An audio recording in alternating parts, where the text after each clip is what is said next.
Hello, people. Chapter 8 Reunification. Charlton and I walked over to Sandy and Cupid. When Sandy saw me, she waved. So I waved back. So you're my son's father. I was. And I swallowed nervously, unsure if I was a good enough dad. I am, and it's nice to meet you, Sandy. She was a lean black cat with two white patches around her eyes that made her look like she was wearing glasses. She was so cute, just like Cupid. So Cupid here tells me you saved him from your world. And for that I know that humanity is flawed, but ultimately filled with kind souls like yourself. I sadly smiled. Yeah, my kind is unfortunate because of our own eccentricities and quirks, but whatever form life takes, there is always something worth saving. And your son saved me as well. She listened while grooming Cupid, who was in heaven. Oh, did he now? In what way would my sassy little man be able to save a kind human? Cupid looked up and stuck his tongue out at Sandy, who looked at him and smacked his head, making me feel at ease while laughing. While he is sassy, he is very articulate and creative. On the ride between dimensions, he asked me about life, love, death, and funnily enough, politics, which is how and where I found out that cats are inherently socialist. Like father, like son, yet I don't believe I would be here without them. She smiled.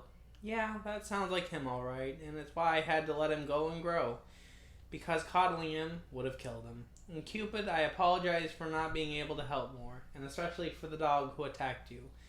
But ultimately, I'm so proud of you for finding and trusting Charles, even though you're still a sassy asshole. Cupid smiled and headbutted his mom. While I may be, in fact, a sassy asshole, at least Dad loves me enough to take care of me, and in return I give him dopamine and a reason to keep going. That was a sassy response, but ultimately true.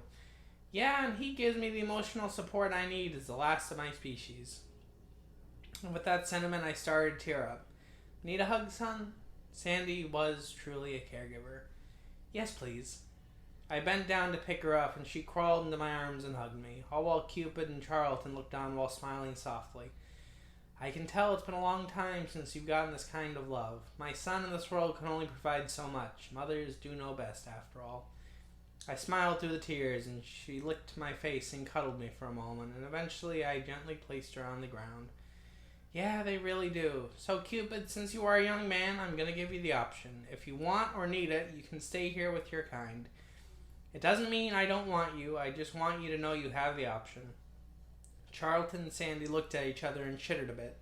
I couldn't tell if they hated me or if I'd made a mistake. As much as I like this universe, plus it's been good to see and reconcile with my mom, you're my dad and saved me, and as corny as this will sound, you are my universe. God, I can't believe I just said that. I almost had an aneurysm hearing that. Wait, really? But I'm human and have all the baggage that comes with it. Why choose me over literal paradise?